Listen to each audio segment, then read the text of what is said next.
Hey, Bulls and Bears, how's everybody doing? I hope you are well. We have a lot of economic reality to get into today. So, back with another dose. Let's go ahead and get right into it. The state of the disunion, or the state of the disarray, let's call it that, was last night, the speech, and very interesting to say the least.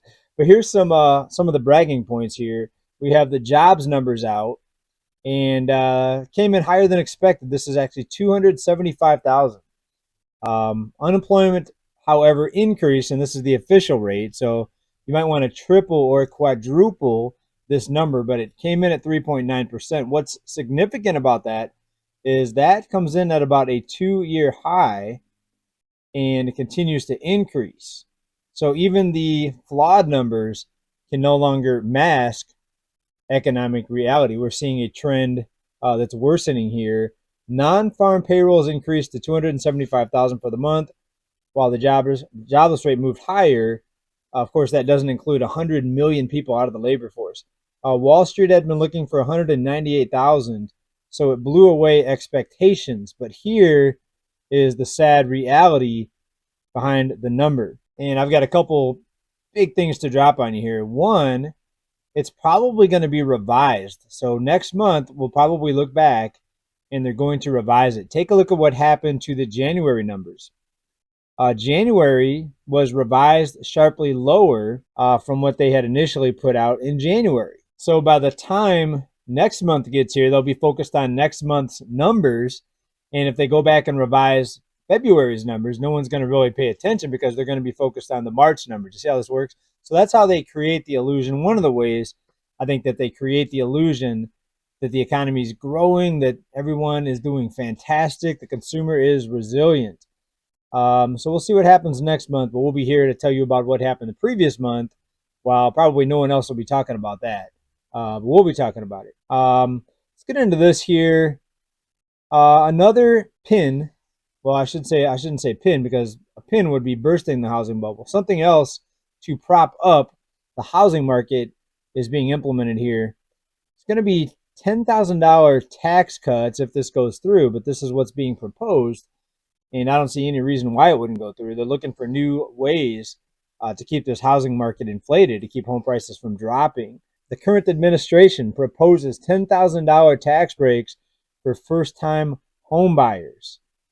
So think about this. When things are too expensive, when things cost too much, do we need to let the market correct to where prices come down and people maybe can afford them? Or do we need to come out with new ways to help people buy the overpriced asset? Right? So I'll ask again, do we need to let prices correct so people can afford them without putting themselves in the grave working 5 jobs maybe? That would be nice. Or do we need to find ways to get people, sorry, my phone was going off. Or do we need to find ways to help people get into the overpriced, in this case, home by giving tax breaks, right?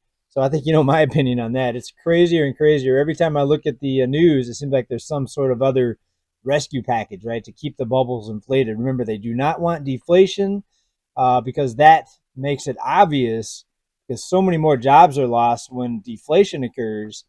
Um, they can keep masking this, but if they don't allow deflation at some point, the household's going to get so far buried under debt, which they already are. But at some point, the rubber's going to hit the road, and people are just not going to be able to make these credit card payments. They're not going to be able to make the interest payments on these loans and car loans and credit cards, all of the above, basically. All right, but here's another part of the jobs numbers that were so magnificent that I don't think anyone else is talking about. Because of the positive economic data, rate cuts are likely going to be taken off the table. Remember, they need a reason to justify rate cuts, especially when inflation hasn't come down. It's slowed down, but it hasn't come down, and it's nowhere near the 2% target. So they need something negative to put out there to justify the rate cuts. In this case, if they're going to look at these jobs numbers, that's a positive, right? So even though it's really not very good news, when you think about the number of second jobs and the number of part-time jobs that are put into this number, and again, this is if it stays at 275,000 next month, they might revise it downwards. It might be 180,000, right? They might slash it big time like they did the January numbers. Well, let's say that number is correct.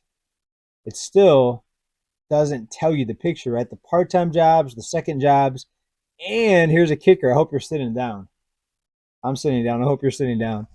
This includes migrant jobs, right? People are coming here from all over the world, by the way. They're counting these jobs into the jobs numbers. How much crazier can it get? Well, that's what's happening right now. Finding new ways to pad the jobs number, finding new ways to kick the can down the road. Loan payments are being skipped with the student loans, or repayment plans are being implemented, I should say. Loans have resumed actually in student loans, but they're making it easier for these students to pay their loans by canceling or getting rid of the late fees and the overdraft charges and those things. So they're trying to help people as much as possible to keep this economy from deflating. Remember, they want inflation versus deflation. That's why you haven't seen more aggressive rate hikes, because they're afraid one hike too many, you're going to tip this thing into deflation. That's the last thing they want to. They want to slow down inflation. They want to keep prices going up, but just at a slower pace. Frog in the pot. That way people don't realize it, right? So the frog in the pot, you might know that analogy where the frog's in the pot of cool water, they slowly heat it up, and he boils to death because he didn't notice the slow boil, the slow increase in the temperature. But when they just drop the frog in the boiling water, he jumps right back out because he realizes it right away. So this is a frog in the pot, I think, technique with the economy and the way they're engineering things. That's the way I like to look at it anyways. Let's talk about this here. We just talked about the bank reform and the reserve requirements that are being fought against by the banks. The banks do not want to have any money. They do not want to be required to have any money in the vault to be able to loan it out. I know that sounds crazy for those of you that haven't heard this, but banks want to have zero money in deposits, and they want to still be able to loan out money even with no money in deposits. So if some of the loans go bad, or if a lot of people at once pull their money out of the bank, they're going to be stuck without anything. So take a look at this now. This is recent here, just out of the AP here a day ago. The central bank's Powell regulatory proposal, criticized by banks, that's what I just talked about, having to have money in the vaults and reserves, will be revised by the end of the year. So now they're kicking that can down the road because the banks are fighting against this. They're now going to look at different ideas, and they're now talking about the end of the year, right? So obviously they want to delay this as much as possible, and who knows, they may not end up doing anything. Sweeping bank regulatory proposal will be significantly revised by year's end, and that's what Fed Chair Powell said just yesterday, just on Thursday. So no surprise that anybody here, I don't think anyone listening to this right now is surprised. They're going to delay, kick the can down the road, rescue programs, keep the bubbles inflated, prop up the markets. And people are looking at the Fed balance sheet thinking that money's being pulled out of the economy. Well, no, when you look at the national debt, it's actually being pumped into the economy faster than ever. It's just not where most people are looking. But the money that's borrowed that gets added to the national debt, that's money that goes into the economy. That's money to send out Social Security payments.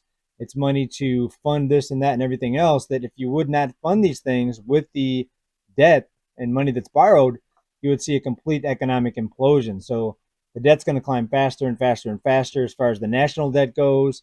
Consumer debt climbing faster and faster and faster. The consumer debt, though, that market will break before the national debt, because remember, the national debt, they can run deficits forever, deficits to infinity.